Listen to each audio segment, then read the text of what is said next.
एजाज़ मंगी। कश्मीर खां वठी कराची ताईं समूरी सिंध हिकु आवाज़ बणियल आहे। हिननि जो मुतालबो आहे त आम तौर ते सिंध में मुगवी बणायल मासूम इंसान आज़ाद कराया वञनि। छा सिंध जे उन जाइज़ मुतालबे मां बि का नई माना कढण जी कोशिश कई वेंदी? छा सिंध खे उहो आवाज़ उथारण जी उहा सज़ा ॾिनी वेंदी त हिननि खे मथीं सतह ताईं न ॿुधो वञे? छा उहो मामिलो पुलिस जे उन ठरकू कामोरनि हवाले कयो वेंदो जेके पाण खे ॻाल्हियुनि जे फन जो वॾो माहिर सम्झनि था, जिन जो ख़्यालु आहे त असां कंहिंखे बि वाइदे वारी कूड़ी शीशी सुंघाए सघूं था? उन्हनि खे पंहिंजे फन ते जेकॾहिं एॾो ई नाज़ आहे त हू ॿेले में छो नथा लहनि, छो नथा धाड़ेलनि सां ॻाल्हियूं कनि, हू छो नथा छॾाइनि उन्हनि मासूम इंसाननि खे जेके वॾे वक़्त खां कचे जे उन ॿेले में यर्गमाल बणियल आहिनि, जेको ॿेलो को रूस जो आलमी ॿेलो बि नाहे ऐं न वरी हू को ब्राज़ील जो रेन फॉरेस्ट आहे।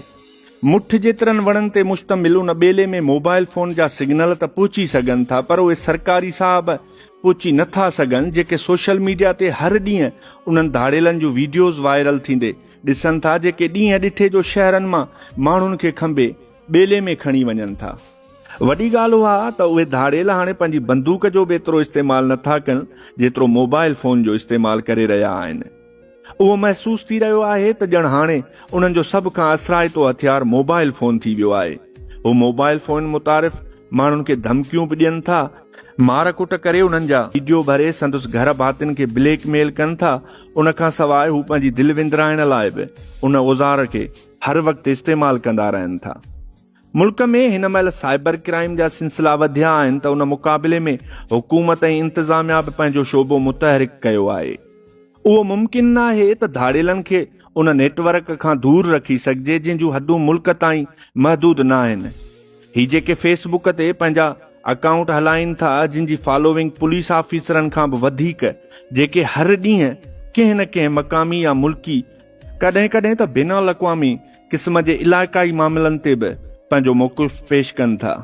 उहो मौक़िफ़ वरी मीडिया जी ज़ीनत बणिजे थो। उहो तमामु तल्ख़ क़िस्म जो तमाशो घणे वक़्त खां वठी जारी आहे, पर पुलिस जे कन ते जूं बि नथी चुरे, छो त पुलिस जा पंहिंजा मज़ा आहिनि, पुलिस जा पंहिंजा टारगेट आहिनि, पुलिस जूं पंहिंजूं हदूं, पंहिंजूं सरगर्मियूं आहिनि। उन्हनि में जेकॾहिं कंहिंजी मुदाख़िलत थी त हू कानून जे फौलादी ऐं तमामु वॾे हथनि जो मुज़ाहिरो करे ॾेखारीनि था। जेकॾहिं हू पंहिंजी ते अचनि था त वॾनि खे बि पंहिंजी वफ़ादारी ऐं साथ जो यकीन ॾियाराइणु चाहिनि था। मुल्क में तमामु वॾी पार्टी खे बि लूण पाणी करण में बि का देरि नथा लॻाइनि, पर जॾहिं सीमा वारो ड्रामो थिए थो तॾहिं धाड़ेलनि जो ईमान ओचितो जागी पवे थो। हू जेकी मासूम इंसाननि मथां बदतरीन तशद्दुद करे ॾोह गुनाह नथा सम्झनि, उन्हनि में मुल्की ऐं मज़हबी गैरत उन हद ताईं वधी वञे थी जो हू सिंध जे हिंदुनि मथां हमला करण ऐं उन्हनि जे मंदरनि खे रॉकेट लॉन्चरनि सां मिसमार करण जो वीडियोज़ वायरल कनि था, पर उन्हनि जे मथां को बि एक्शन नथो खयो वञे। जॾहिं त उन्हनि खे इबरत जो निशानो बणाइण एतिरो मुश्किल बि नाहे। जेकॾहिं आहे त पोइ सिंध पुलिस खे उन जो ऑफिशियल ऐलान करणु घुर्जे, छो त सिंध जो अॻूणो IG बि उन सिलसिले में कुझु न करे सघियो आहे। सिंध जो मौजूदा IG बि माठ आहे, जॾहिं त सिंध जो घरू वज़ीर बि पंहिंजो फ़र्ज़ु अदा करण लाइ तहरुक में नज़र नथो अचे। पाकिस्तान जी फ़ौज जो सरबराह जॾहिं TTP ख़िलाफ़ उहो बयानु ॾिए थो त उन्हनि खे कंहिं बि क़ीमत ते माफ़ न कयो वेंदो, न वरी उन्हनि सां को समझोतो कयो वेंदो, जॾहिं त पूरी दुनिया खे पतो आहे त पाक अफ़गान सरहद न फ़क़ति दुनिया जी सभ खां डिघी सरहद आहे, पर उहा पहाड़नि सबबि एतिरी त मुश्किल आहे जो उन मथां मुकमिल कंट्रोल करणु मुमकिन न आहे। पर पोइ बि जेकॾहिं मुल्की सतह ते कानून शिकिन कुवतुनि सां कानून मुताबिक़ सलूक करण जे सिलसिले में हर समझोते खे रद्द कयो वञे थो त पोइ साॻियां ई उपाउ सिंध में धाड़ेलनि ख़िलाफ़ छो नथा खयां वञनि, जिन जा नाम निहाद नुमाइंदा हर ॾींहुं सोशल मीडिया ते तेल ॾिनल मुछूं वटे पंहिंजा बयान जारी करे रहिया आहिनि। उन्हनि जे मथां हिन महिल ताईं अहिड़ो को बि एक्शन न खयो वियो आहे जो उन्हनि जूं हरकतूं कंट्रोल में अचनि। हिकु तरफ़ सिंध में बुख आहे, ॿिए तरफ़ सिंध में बदअमनी आहे, जॾहिं त समाज ऐं कानून जे कचनि शागिर्दनि खे बि उहो इल्मु आहे।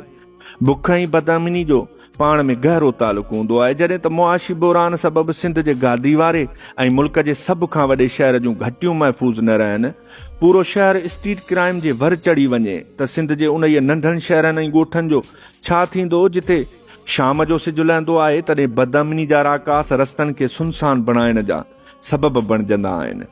सिंधी ॿोली जो पुराणो पहाको आहे त अबो मो अधो जाओ असां ओतिरे जा ओतिरा। अॻी हुकूमत वई, हीअ हुकूमत आई, असांखे कंहिं बि रुख सां ऐं कंहिं बि हवाले सां का तिर जेतिरी तब्दीली महसूस न थी।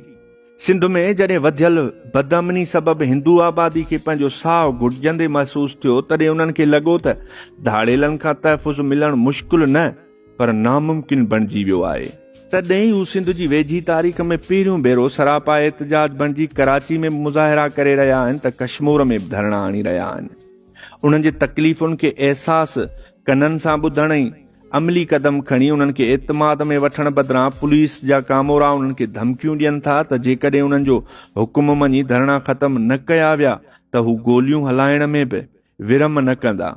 छा कानून जो इहो किरदारु हाणे उहो रहियो आहे त कानून खे पंहिंजी पोज़ीशन जो जाइज़ो वठी ॿुधाइणु घुर्जे त हू कंहिंजे पासे बीठल आहिनि, हू धाड़ेलनि सां आहिनि या पुरअमन शहरनि सां। ऐं एहतजाजी अवाम खे सख़्त एक्शन सां ड्रोॼाइण वारनि पुलिस एहलकारनि खे उहो पतो हुजणु घुर्जे त गोली माण्हू खे मारे त सघे थी, पर उहा इंसाफ़ लाइ उथियल आवाज़ खे दॿाए नथी सघे।